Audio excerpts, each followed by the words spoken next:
All right, now that we've talked about focus, let's talk a little bit about the next aspect of the camera lens, and that is going to be the zoom. So the focus was on the outside ring here. The zoom is going to be on this next ring, and it has this little handle to give the ability to kind of move it a little bit easier.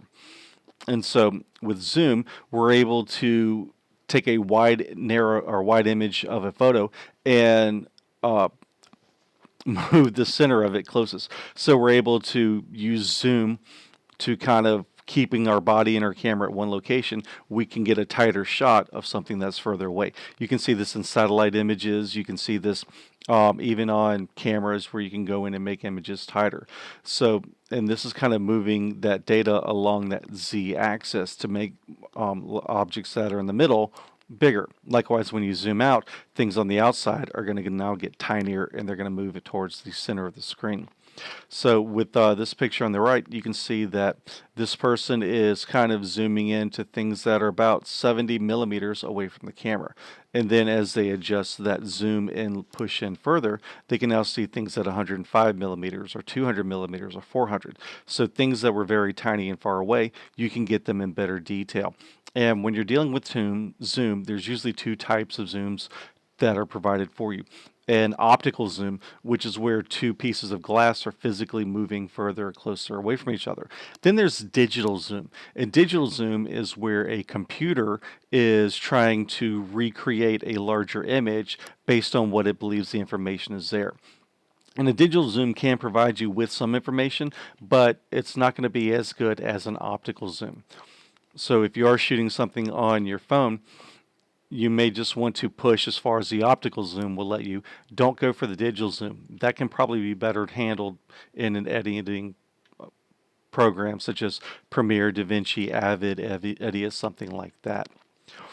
Now, in addition to zoom, there's also a thing called focal length, and this is magnifies the objects that are in the center of the screen and pulls them out. So in addition, so with focal length, this is also how far you're focusing from your camera. And this can be used when you want to pull things in and out of focus. So whenever you zoom in on something or you push or tighten, you're going to wind up taking the center of the screen, and that center of the screen is going to get bigger. Likewise, if you zoom out, you're going to take the outside of the screen and sort of push it in. But with all this, depending on where you set that focal length, is where the focus is going to be, or the attention is going to be drawn.